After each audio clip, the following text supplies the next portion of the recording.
welcome to Face to Face. I'm Nancy Cordes, and joining me today is Guy Cecil. He's the Executive Director of the Democratic Senatorial Campaign Committee, and simply put, that means you are the man in charge of making sure that Democrats hold on to control of the Senate. That's right. How's it going? If you had to say today, do you think you will hold on to control? Absolutely. Look, we have come a very far way since January of last year. We walked into this cycle with 23 seats to defend. The Republicans only had 10 seats to defend.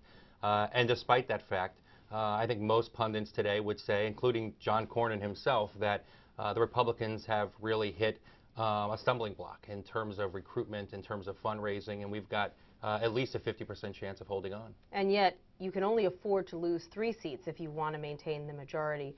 Do you think you will lose a couple of seats, or do you think you'll gain a couple? I think we have a great opportunity to hold, if not gain. Look, the reality is that we have put 5 Republican seats on the map out of the 10. Starting in Massachusetts with Elizabeth Warren versus Scott Brown, where every public poll has that race within the margin of error. Nevada, where Congresswoman Shelley Berkley is taking on the appointed Senator Dean Heller. In Indiana, obviously, with the developments of last week, putting Congressman Donnelly in a position to win. Arizona, and then, of course, Maine. So we've got 5 great opportunities to pick up a Republican-held seat, and obviously, the more seats we pick up on their side, the more difficult the challenge it is for them to take back the majority. Okay, well, let's talk about some of those races, because there's been Sure. a lot of news in those races in the past Yes. week or so. Starting with Massachusetts, where Elizabeth Warren all along has been basically within the margin of error of Senator Scott Brown, but she's had a bunch of bad news recently with this controversy over whether she listed herself as Native American, saying that she believed that she was 132nd Native American. Harvard even in one publication called her their first woman of color, I believe, at the law school. How does she get past this? I think she already is. I mean, to be honest, there are still newspaper articles about it today. There are, but really it's also her. true that Rasmussen, a Republican pollster, did a poll after all of this came out showing that the race was tied. That Mass Inc. did a poll showing Elizabeth Warren 2 points ahead, and that for 4 weeks she was the only person who was actually on the air with a positive message in Massachusetts. Elizabeth has been completely upfront and candid about this. She has said she is proud of her Native American heritage, but at the same time never used it to get a job. And that's been corroborated, by the way, by a Republican Reagan appointee who actually did the recruitment at Harvard University, who said this entire issue was a complete farce. The reality is that Scott Brown wants to do anything but talk about the issues. And I would also point out this week has been a pretty pivotal point in Elizabeth Warren's campaign. We've seen what has happened with J.P. Morgan, and Elizabeth has called on Jamie Dimon to resign from the New York Federal Reserve. She's been very proactive about her involvement in Wall Street reform. So I feel very good about where that race is. I think the important thing to note in this is there are 800,000 more people who will turn out in this election than turned out when Scott Brown ran in his special election. Those people happen to more likely be Democrats than not. And even in the public polls, when you look at those folks who are undecided in the Senate race, they tend to favor the president by margins of 30, 40, 50%. So those are our voters, and we need to communicate with them a positive message. We need to hold Scott Brown accountable. But I feel very good about where we are in that state. Let's talk about Nebraska, because Sure. There's been a breaking news from that state. In the primaries there, in the Republican primary, the Attorney General, who had been heavily favored to win, was defeated by a state senator who essentially came out of nowhere. Does that change the calculus for Democrats at all? Does Bob Kerrey gain anything from that? I mean, it's still a very red state. I think he does gain. I would make one point specific about Nebraska and then a larger point about the Republican primaries. The fact of the matter is Deb Fischer is an untested candidate. And there are a lot of questions that need to be asked about her business, about her service in the legislature. And we want to make sure that we ask those questions, that the voters of Nebraska actually have a choice between the 2 people that are on the ballot. The larger issue, though, is this. Republicans have divisive, angry, nasty primaries happening all across the country. Obviously, a lot of attention was paid in Indiana, but we're seeing this in a host of races, from Indiana to Nebraska to Missouri. And what it's doing is it's forcing Republican primary candidates farther and farther and farther to the right. I'll just give you one quick example. The Personhood Amendment, which I'm sure you're familiar with, would essentially outlaw all forms of abortion. would not make exceptions for rape or incest and would outlaw common forms of contraception. It was a ballot referendum, actually, in Mississippi, a pretty conservative state, and it failed by double-digit margins. A dozen Republican Senate candidates today are running on the Personhood Amendment. So we see in an attempt to gain the Tea Party endorsement, to gain right-wing endorsements like Jim DeMint, these candidates are moving farther to the right, and in the end, I think it'll benefit Democrats. You've got a number of incumbents who are in the fight for their lives in swing states, people like Senator Claire McCaskill of Missouri, Yep. or John Tester of Montana. And then the president comes out and says that he is in favor of gay marriage. What does that mean for these candidates when you've got pivotal black voters, Hispanic voters who may be religious, who have a problem with this? These are voters that they need to come out in order for them to win. Sure. Well, first of all, let me say that I am personally very proud of our president. And I think the fact that there is this question about what the political implications are actually highlight the fact that he made a courageous decision in his position on coming out for marriage equality. A lot of our candidates, including Claire McCaskill, have already spoken about this issue. And our party, unlike the other side, is a party that is a big tent, and we're going to have different perspectives. The reality is a majority of our caucus has come out in favor of marriage equality. And so I think in whole, it's not going to be much of an issue. It also highlights the fact that Republicans from the very beginning have said this election is going to be about the economy. And I think when you look at the record in Missouri of Claire McCaskill versus the Republicans that are running, or you look at the example of John Tester against Dennis Rehberg, those differences are going to be crystal clear.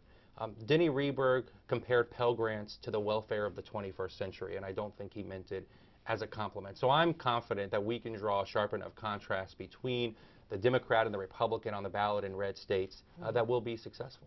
Speaker Boehner has come out and kind of rocked Washington by saying that when the U.S. hits its borrowing limit of $16.4 trillion, which could happen by the end of the year, that once again Republicans will not allow an increase in the debt limit unless it's offset by spending cuts. Right.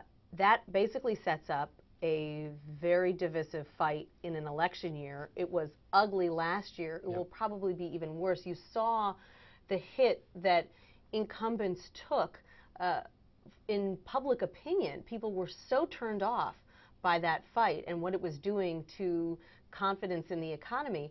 When you've got 23 incumbent senators running for re-election, how much of a problem is that?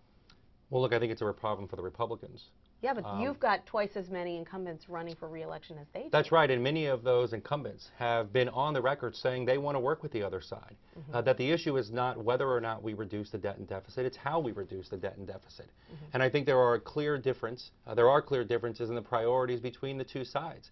Republicans want to balance the budget by eviscerating Medicare and Medicaid, by cutting Pell Grants, at the same time that they won't fight to reduce the interest rates in student loans by half. I don't think that's a message that the American people want to hear, and I think it's another proof point on how far right the Republican Party has gone. In Indiana, just going back to that race, the candidate that beat Dick Lugar ran on the idea that we needed more partisanship in Washington. Those aren't my words, those are his words. The day after he won the primary, he gave another interview where he said his idea of bipartisanship is making Democrats come around to his point of view, and that he viewed politics as a process through which he inflicts, again, his word, his opinion on other people. But polls show the country is becoming slightly more conservative. Indiana is a red state. Doesn't that play well there? I think the people of Indiana want a government that works for them, a government that is on their side. I don't agree. I don't believe that the country is getting more conservative. I think the country wants elected officials who will fight for them. Who will stand up, yes, balance the budget, but who will protect Pell Grants, who will protect student loans, who will make sure that we have Medicare for our parents and our grandparents, who want to make sure that our kids get the education that they need and deserve to be competitive in the 21st century. We are eager to have that fight, and I think Indiana is a great example of a contrast between two very different candidates. Congressman Joe Donnelly, by the way, won in a Republican district in 2010, the worst election cycle for Democrats in 75 years. He fits his district, he fits the state of Indiana, and he wants to make sure that both sides are working together. I think that's what the country wants. They want people like Claire McCaskill, who, by the way, co-sponsored legislation with Jeff Sessions, one of the most conservative members of the Republican Party, against the wishes of her own party to cap discretionary spending on the federal level. So I'm confident that they can run on their record, on the debt, on the deficit, and on priorities. Let's talk about money for a second. Sure. How much has your job changed with the rise of super PACs, and what's the breakdown? Can you compete on the money front? Well, I would make a couple of points on this. My personal job has changed. I do a lot of fundraising, as I'm sure my counterpart does. Our candidates overall are vastly outraising the Republicans. If you look at Democratic candidates and the DSCC, we have outraised the Republican candidates and the NRSC, and we have about $35 million more on hand. So that's been very successful. We've had really an unprecedented response from small donors online, in the mail, on the phones, who are frankly angry and upset about the House Republican agenda. There's no question that super PACs have changed the dynamic. We have already, as of today, had $35 million spent against Senate Democrats by super PACs and by the Chamber of Commerce. Democrats want to change campaign finance, not just because it's what's right for us, but because it's what's right for the country. We're going to do everything we can to compete. We don't believe that we can match them dollar for dollar, but we do think in our races across the country we can be competitive. Finally, everyone looks at the task you've got ahead of you between now and November and thinks you've got an uphill battle. Yep. What can you tell us that would surprise us about your prospects in November? Look, I don't know if it's a surprise, but we have recruited some remarkable candidates to run around the country who fit the dynamic of their state. Tim Kaine was governor of Virginia when it was named the best managed state in the country and best for business. Heidi Heitkamp, when she was Attorney General, was well respected by attorneys general around the country and led major court cases representing the people of North Dakota. Rich Carmona in Arizona, who I think will be our surprise candidate and surprise victory come November, is the only person that I know of in modern times that was recruited by a Republican president and by a Democratic president to run for public office. And now he's decided to take on the challenge as a Democrat in Arizona. So I'm very happy and proud that we have a diverse and experienced set of candidates running, which includes, by the way, the largest number of women ever to run on behalf of either party in any election cycle in the history of our country. So I think we've got a great shot to hold the Senate, in part because of the Republicans, but mostly because of the great candidates that we have. Guy Cecil, the Executive Director of the DSCC, thank you so much for joining us. Thank you. Thank you for joining us on Face to Face. Be sure to catch Bob Schieffer on Face the Nation this Sunday. I'm Nancy Cordes. Thanks a lot. See you later.